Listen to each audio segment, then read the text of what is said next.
Hello students. So now the second part of our chapter Indigo. So in the first part we have seen that Rajkumar Shukla, illiterate but very resolute person who came to Gandhi because he wanted Gandhiji to intervene and get some solution of their problems at Champaran. So Gandhiji also started.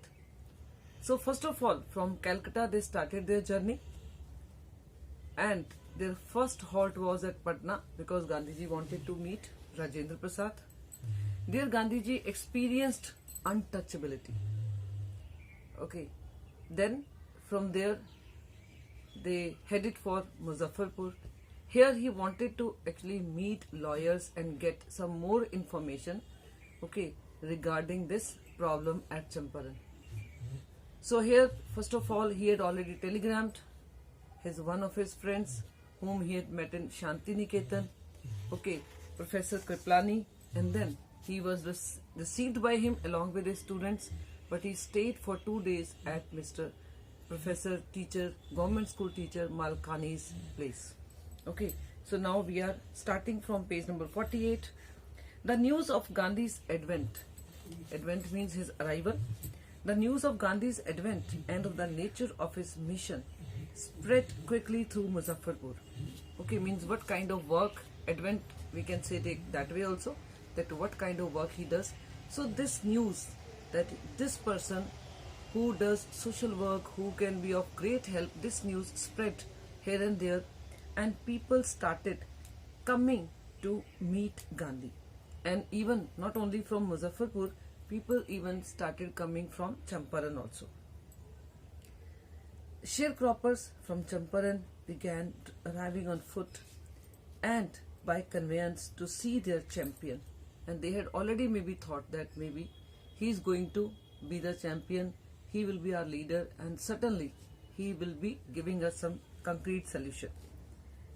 So they came to meet Gandhi. Muzaffarpur lawyers called on Gandhi to brief him. They frequently represented peasant groups in court. So Gandhiji was met by these lawyers also, especially those lawyers who were fighting the cases of Champaran peasants. Okay, so naturally they knew the actual problem. So Gandhiji got some information from them also. They told him about their cases and reported the size of their fee. So they reported about the cases, the details of the cases they reported, and Gandhiji might have asked that what fees you charge from these peasants, okay, because they are your clients. And when they told about the fees, Gandhiji felt that maybe for these poor peasants the fees is very high, which these lawyers were charging. And that's why what he did, Gandhiji chided the lawyers. Here chided can be scolded, rebuked, blamed, okay, any meaning you can take. So Gandhiji chided the lawyers for collecting big fee from the sharecroppers. So he was not happy that these lawyers were taking that much high fee, okay, from these poor peasants. So what he said? He said, I have come to the conclusion that we should stop going to the law courts. Taking such cases to the courts does little good. Where the peasants are so crushed and fear-stricken, law courts are useless.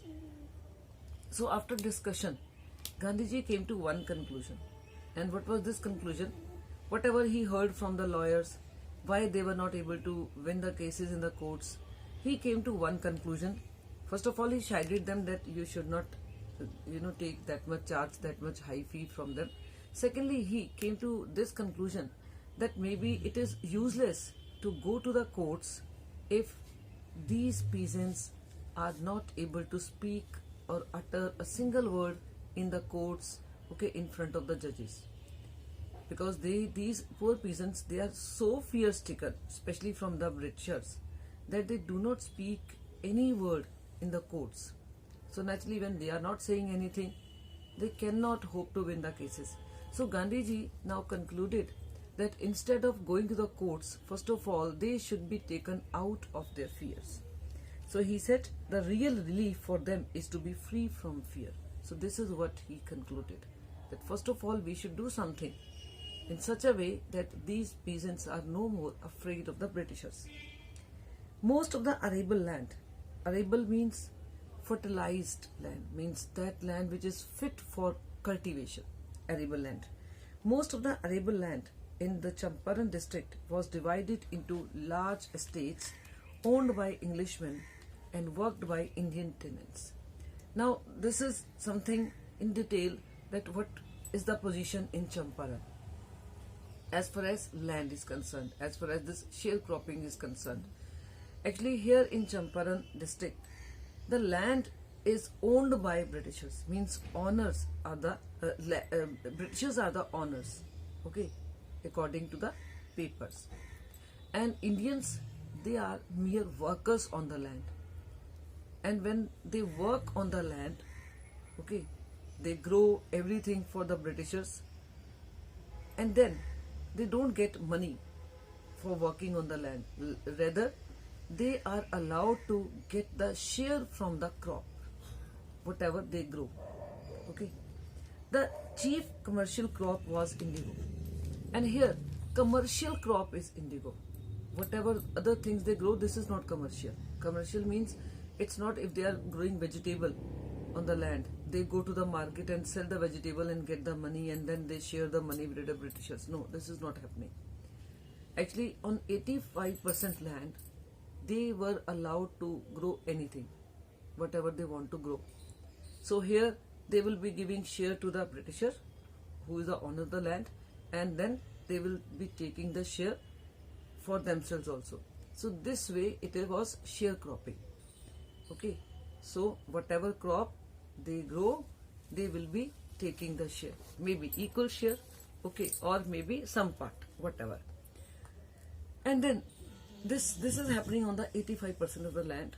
On 15% land, there is commercial crop, and this commercial crop is indigo. Though this is grown by these peasants only, okay, on that particular portion of the land, but here these peasants do not get share from this crop, because this crop is commercial crop, means this crop is sold in the market. Indigo is sold in the market and heavy price they get for this indigo, and then they keep the whole indigo money, the Britishers keep the whole indigo money with them. Okay, they are not sharing this money with Britishers. But these peasants are not having any problem in this sharecropping. Okay, they don't want this 15% share. They're happy with 85% share. Means whatever they are growing on 85%, they're happy with that share. But now something else had happened.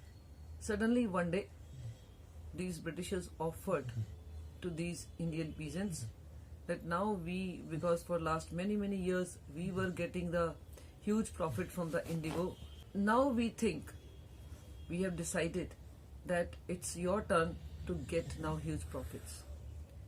So now onwards, you will be taking the indigo crop. So you can sell it in the market and you can keep the whole profit. Few peasants got ready, but then Britishers said, it's not that we will be just giving you that way that you can go and sell it in the market and keep the money. No, you will have to purchase 15% land from us forever. Means it's not that you are to work on this land because the way you are working and then you will be keeping this crop indigo also with you. No, we want that you purchase this 15% land. Few peasants were ready because they thought this is profitable. Somehow they managed money and purchased that 15% of land where they were working. But few peasants, they could not arrange money and they were not interested, and then they refused. But these Britishers now started pressurizing them. They hired bad people, thugs. Okay, so they started threatening these poor peasants, and they were pressurizing these peasants that you also purchase this 15% land. So now these peasants, they filed the cases in the court against them. And now, in the meanwhile, those peasants who had already purchased this 15% land from them, when they went to market with the indigo crop, thinking that now huge profit will be their profit, in the market only they got to know that now there is no taker of this natural land, this natural indigo. Why? Because by now synthetic indigo was in the market. Actually, Germany had developed that synthetic indigo, and now synthetic indigo was there in the market, and that's why now people never wanted or nobody was interested to take this, to purchase this natural indigo, because synthetic indigo that way was much cheaper than this natural indigo. So now there was no customer, and now only peasants got to know that they were cheated. So they came back and they asked for the money. They said, we don't want this piece of land, you keep your this piece of land, we don't want this piece of land, you give us the money back. But Britishers refused. So these peasants also filed cases in the court. Okay. And now at this point only, Rajkumar Shukla had brought Gandhiji to solve this problem and help them to win the cases in the court. I think now gist is clear. Now we are coming back that most of the arable land in Champaran district was divided into large estates owned by Englishmen and worked by Indian tenants. The chief commercial crop was indigo. The landlords compelled all tenants to plant 3/20 or 15% of their holdings with indigo and surrender the entire indigo harvest as rent. This was done by a long-term contract. Presently, the landlords learned that Germany had developed synthetic indigo. They thereupon obtained agreements from the sharecroppers to pay them compensation for being released from the 15% arrangement. The sharecropping arrangement was irksome to the peasants, and many signed willingly. Those who resisted engaged lawyers. The landlords hired thugs. Meanwhile, the information about synthetic indigo reached the illiterate peasants who had signed, and they wanted their money back. Okay.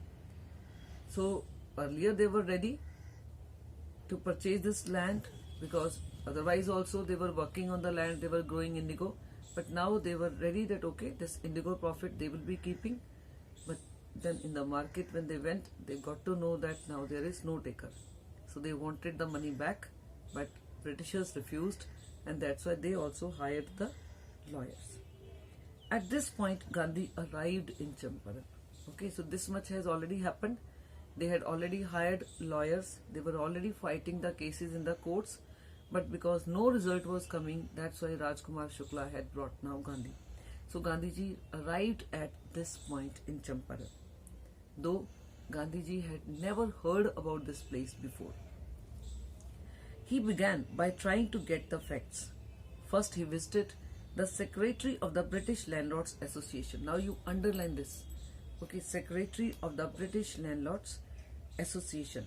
The Secretary told him that they could give no information to an outsider. Gandhi answered that he was no outsider. Now when Gandhi went to Secretary of the British Landlords Association, he just wanted to talk to Secretary first of all to get their version also, but Secretary said that you are an outsider and we cannot give you any information. I mean, you are not supposed to interfere. And Gandhi said he was not an outsider. He is also Indian and this is part of India. Next, Gandhi called on the British official commissioner. When this secretary refused to share the information, then Gandhiji went to meet British official commissioner of the Tirhut division. So underline, better you start making notes along with this. So then he went to meet the official commissioner of Tirhut division, in which the Champaran district lay. And he thought that maybe commissioner would cooperate, but the commissioner proceeded to bully me and advised me forthwith to leave Tirhut. But here commissioner also tried to bully Gandhiji, and he told Gandhiji that you leave this hut immediately. Gandhiji did not leave. Instead, he proceeded to Motihari, the capital of Champaran. Several lawyers accompanied him. Okay, instead of going back to his Sevagram ashram, he said, no, I will stay here. And then he proceeded to Motihari, the capital of Champaran. Several lawyers accompanied him. At the railway station, a vast multitude greeted Gandhi. And when he reached over there, many people were gathered over there to receive Gandhiji. He went to a house and, using it as headquarters, continued his investigations.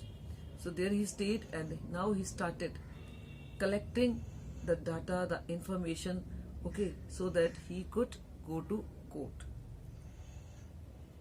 So this house now, one house where he was staying, it was now kind of headquarters for Gandhiji.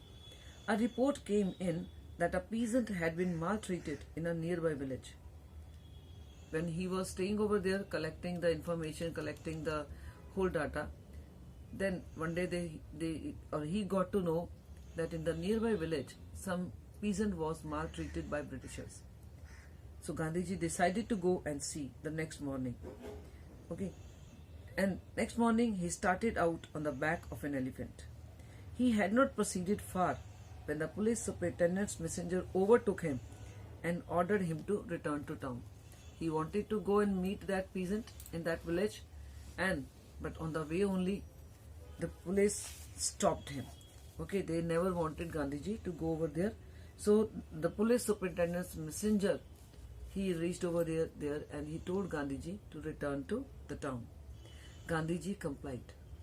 And Gandhiji just, we can say, took that order. He said, okay, if you don't want me to go, no problem. The messenger drove Gandhi home, where he served him with an official notice to quit Champaran immediately.